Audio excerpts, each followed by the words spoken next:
She's one of the few SNL cast members to win an Emmy for her work. Welcome to MsMojo, and today we'll be counting down our picks for the top 10 best Kate McKinnon Saturday Night Live performances. Before we begin, we publish new videos every day, so be sure to subscribe for more great content. For this list, we're scouring through Kate McKinnon's tenure as an SNL player to find her most hilarious performances. Number 10. Justin Bieber. Kate McKinnon has never been one to limit herself to female roles, and being cast as Canada's most infamous pop star was a stroke of genius.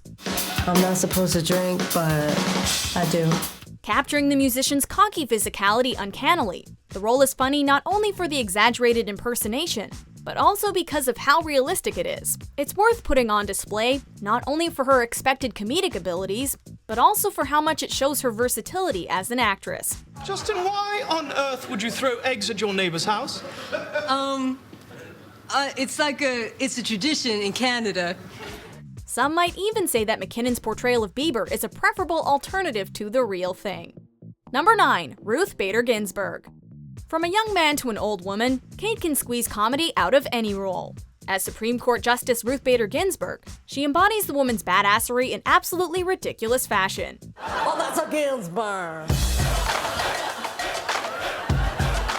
What's brilliant about this impression is the way that she manages to satirize the duality of her old age and her extreme energy. I was having a disgusting dream about Bruno Mars.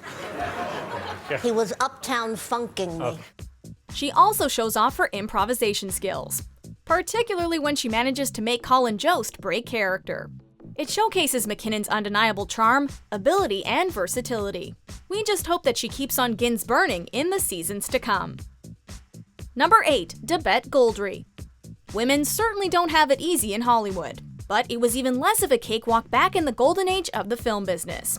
Everyone gives you drugs to wake you up, drugs to put you to sleep. Debette is a senile actress who participates in panels of actresses discussing women's roles in the film industry, describing some horrifically quirky trends that she was put through. I once had an audition where the producer said, "Have sex with me and you'll get the part."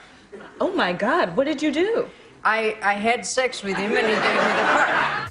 She captures the character's age with her voice and mannerisms even more than the makeup does, and more often than not causes her co-stars to break. She may be old, but even so, we have a feeling she'll be sticking around Studio 8H for quite a while. Number 7. Angela Merkel. The liberal German chancellor may be a bit more of an obscure figure than her other impressions, but McKinnon was able to make her one of her best characters. You know, 2016 has been a real Volkswagen. With an exaggerated German accent, she plays the overworked and awkward politician to perfection. The satire here is widespread, from German and American politics to German culture and women in government. America has turned their back to him.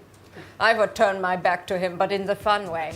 Her love for Barack Obama and frustration with Donald Trump presents a hilarious view of politics. And McKinnon's crazy-eyed performance is all over the place, nailing every punchline she's given. Look at my face on the cover.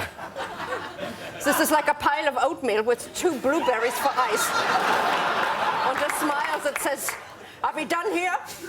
Number 6. Ellen DeGeneres. Oh, it's so good to see all your 42-year-old faces. Kate McKinnon's impression of Ellen DeGeneres proves that she can anchor a sketch almost all by herself. Her impersonation of Ellen's voice and mannerisms is as on point as it gets. All right, now, you know who else is excited for the Oscars?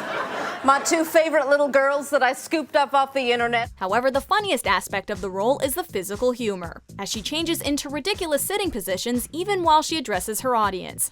McKinnon hits the perfect notes of Ellen's humor and comedy style, both making fun of it and respecting it.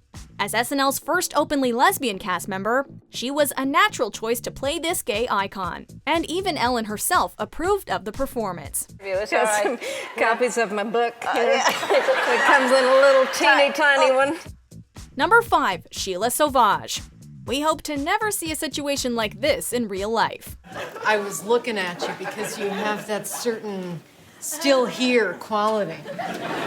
Sheila is a particularly unappealing woman who always manages to hook up with an equally unappealing man at a bar's last call.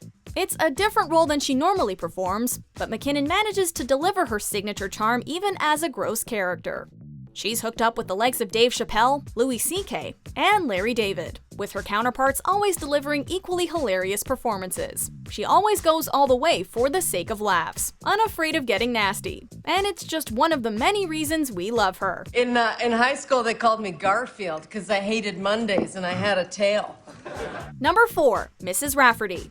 Mrs. Rafferty should be the luckiest woman alive, but as it turns out, she's not. The Chainsmoker is involved in several miracles along with her friends, although her story always turns out to be a bit less miraculous than the others. My angel said, "I'm Keith, hold on." And then he violently yanked my soul up out of my body by the waistband of my sweatpants.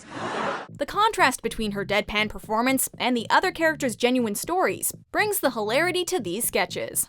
She embodies the character from head to toe, and her tales are so earnestly delivered, we can almost visualize them happening, which brings an entirely new level of comedy to the character. I woke up in a dirty metal dome and 40 little gray aliens watched me pee in a steel bowl. And they took the bowl, walked out.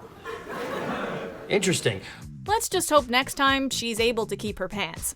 Number 3, Kellyanne Conway. Kate McKinnon was invaluable to the show during the 2016 election, due in large part to her impeccable impression of Donald Trump's counselor Kellyanne Conway. Of course, Mr. Trump thinks that Mexicans can read, and actually, what he wants them to read the most is Hillary Clinton's 33,000 missing emails. Conway has the unfortunate task of having to defend the businessman's unhinged behavior, and McKinnon perfectly captures her impressive ability to dodge questions. I wouldn't be president without you. I think about that every day. This is a multifaceted impression, from exhausted Kellyanne, to crazy Kellyanne, to terrifying Stephen King-inspired gutter clown Kellyanne. It's me, Kellyanne Conway. But you can call me Kellywise. Kellywise, the dancing clown. It can be a bit cruel at times, but that doesn't make it any less funny. All the craziness of the Trump campaign and administration is encapsulated in McKinnon's impression. Number 2, Olya Povlatsky. With Russia in the news so much lately, Olya is the mouthpiece for life in the Eastern European country. You go to travel agent and say 1 ticket to Russia, they should slap you in the face. Once again utilizing an exaggerated accent, Olya appears on Weekend Update to discuss how awful her life is. Last man I dated was a real dog. Unattractive guy? No, he was actual dog, sir. While she often appears to misunderstand American customs, she always reveals that she's referring to an even sadder Russian custom. It's probably one of SNL's darkest characters, as we laugh at her misery. Come to Russia with me and we can go clubbing. Oh, okay, sure. We're gonna have a girls' night. Yeah. Ladies, leave your man at home.